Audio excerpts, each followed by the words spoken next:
সেখানের ভিউটা দেখো জাস্ট, আর পুকুরে দুটো হাঁস খেলা করে।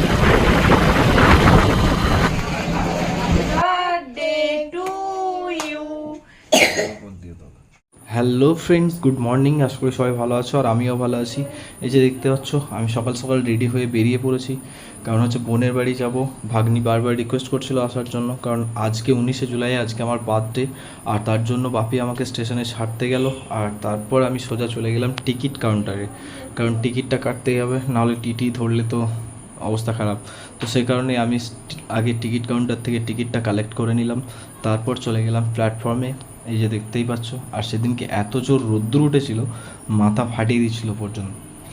আর তারপর আমি স্টেশনে কিছুক্ষণ ওয়েট করছিলাম ট্রেনের জন্য।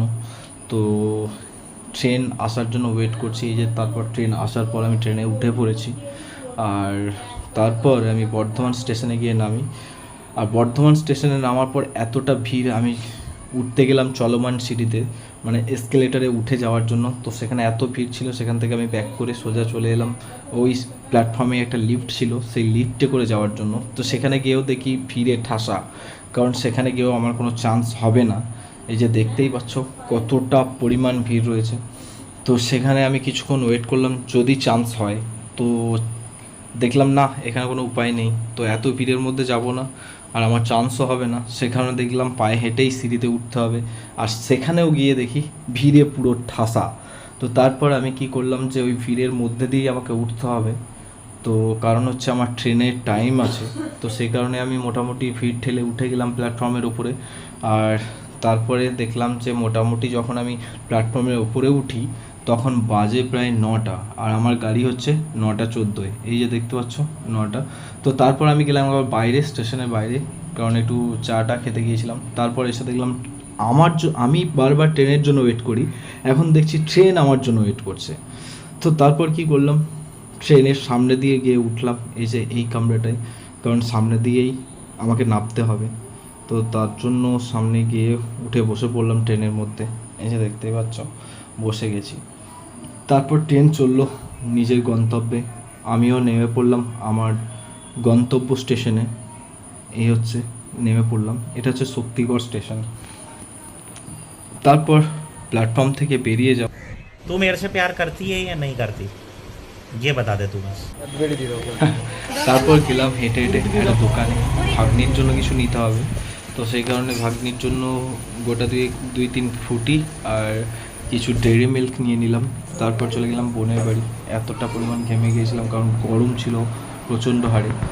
আর ভাগ্নি তখন দেখলাম স্কুল যাওয়ার জন্য পুরোপুরি রেডি হয়ে গেছে। তো আমি বললাম একটু রোগা টোগা হয়ে গেছিস। তো তারপরেও বললো যে ঠিক আছে চলো, তুমি যখন এসে গেছো আমাকে নিয়ে স্কুলে দিয়ে আসবে। মামু গেলেও একটা বিরাট একটা আনন্দ। তো সে কারণেও আমাকে বললো যে তোমাকে স্কুলে দিয়ে আসতে হবে। বললাম ঠিক আছে চল, তাহলে আমি আর চেঞ্জ করবো না, তোকে দিয়েই আসি আগে। তারপর ও বললো যে ঠিক আছে চলো, আমায় দিয়ে আসবে চলো। ও নিজেই আসলো জুতোগুলো পরার জন্য, নিজের জুতোগুলো পরে নিল। এই যে দেখতে পাচ্ছ জুতোগুলো পরবে ও, নিজে পরতে পারবি। আর পায়ে যে দাগটা দেখতে পাচ্ছ, ওর পায়ে মানে বছর দুয়েক আগে ওর পায়ে জল পড়ে গেছিলো, গরম জল, তো সে কারণে ওর পাগুলো এরকম হয়ে গেছে। তো তারপর ওকে চলে গেলাম নিয়ে, বাইকে করে নিয়ে ওর স্কুলে। এই যে দেখতে পাচ্ছ ওর স্কুলটা, সারদা বিদ্যা মন্দির। তারপর নিজের ক্লাসে গেল, আর ও গিয়ে ফার্স্ট বেঞ্চে বসবে। সে কারণে ও তাড়াতাড়ি করে স্কুলে যাবে, সবার আগে যাবে, আর সবার আগে গিয়ে ফার্স্ট বেঞ্চে বসবে। ঠিক আছে চল। তারপর ও বললো যে, আমি ওকে বললাম কিসে পড়িস না পড়িস, ও পুরোটা বললো। এই যে দেখো, তারপর আমাকে নিয়ে গেল পিছনের দিকে, একটা স্কুলের পিছনটার দিকে একটা পুকুরের ধারে। আর সেখানের ভিউটা দেখো জাস্ট, মানে আমি তো দেখেই ভাবছি যে আমি তো অন্য একটা কোনো পরিবেশে এসেছি, এত সুন্দর লাগছে ভিউটা। জাস্ট দেখো, ওয়াও। আর পুকুরে দুটো হাঁস খেলা করছিল, দেখো, ও দারুণ একটা লাগছিল। আর আমি ভিউটা বারবার দেখছিলাম, কারণ ভিউটা এত সুন্দর লাগছে না। মেঘটাও সেদিন পুরো ক্লিয়ার ছিল, আর দেখো কত সুন্দর লাগছে। তো তারপর আমি ওখানে কিছুটা সময় কাটালাম, কারণ ভাগ্নির তখনও টাইম হয়নি স্কুলের, মানে স্কুলের টাইম হয়নি বলতে প্রেয়ারের টাইম হয়নি। তারপর আমি ওকে দিয়ে বাড়ি চলে আসলাম। আর তারপর মোটামুটি ওদের স্কুলের ছুটি হয় 2টোর সময়, তখনকে ভাগ্নি চলে আসছে, দেখতেই পাচ্ছ। আর হালকা বৃষ্টি পড়ছিল বলে ও ভিজে গেছে। আমি বললাম তাড়াতাড়ি জামাটা আমার ছেড়ে নে, চেঞ্জ করে নেওয়ার পর এই যে আমার বার্থডে পায়েসটাও আমাকে খাইয়ে দিচ্ছে, দেখতেই পাচ্ছ দুপুরবেলায়। আর দুপুরে হয়েছিল মাছের ঝোল ফুলকপি দিয়ে, আর কিছু ভাজাভুজি, আর মাছের ডিমের বড়া ছিল, ওটা টক ছিল। তা করতে করতে সন্ধ্যেবেলায় কেক কাটার সেলিব্রেশন হবে, ভাগ্নি কেকটা নিয়ে হাতে করে বসে আছে, এই যে দেখতে পাচ্ছ। আর এই হচ্ছে রাত্রে ডিনারের আয়োজন, বোন করেছে সমস্ত কিছুটা। তো তারপর আমি বসলাম, আমাকে নিয়ে ভাগ্নি বললো তোমাকে নিয়ে একটা ভিডিও বানাই আগে। তারপর বোন আমাকে পায়েসটা মোটামুটি খাইয়ে দিচ্ছিল, এই যে দেখতে পাচ্ছ। বোন খাইয়ে দেওয়ার পর মিষ্টিও একটা খাইয়ে দিল। তো মিষ্টি খাওয়ানোর পালা শেষ হয়ে যাওয়ার পর গিফটের পালা।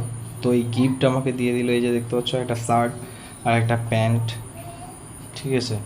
তো এই গিফটগুলো দেওয়ার পর ভাগ্নি বললো আমিও পায়েস খাওয়াবো, ওর সঙ্গে সঙ্গে চলে এলো পায়েস খাওয়ানোর জন্য।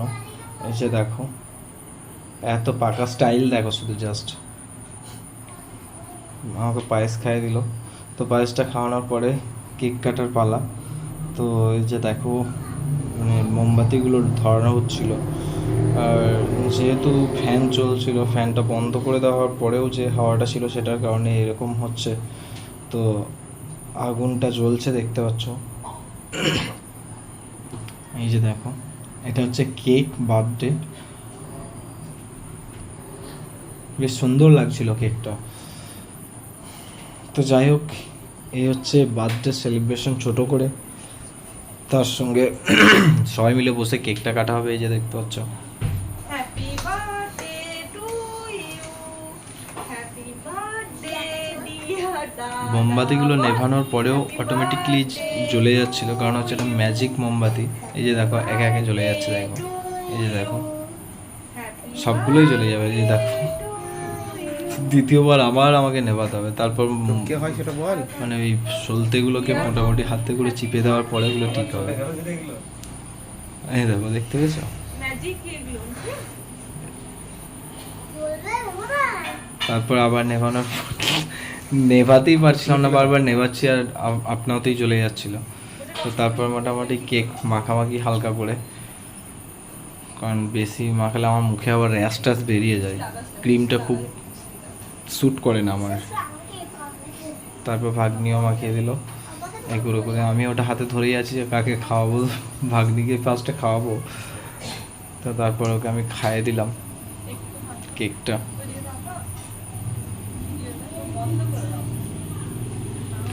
তারপর বোনকে খাইয়ে দিলাম।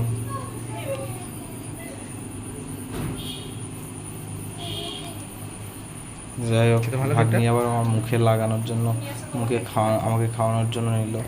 তো যাই হোক খাইয়ে দিল আমায়, তাকাও চোখটা। আমিও খাইয়ে দিলাম বিস্কিটকে। তো আজকের মতো ভিডিওটা এ পর্যন্তই, দেখা হবে আবার কোনো একটা ভিডিওতে, ততক্ষণের জন্য ভালো থাকুন। आए हाय चुनरी तेरी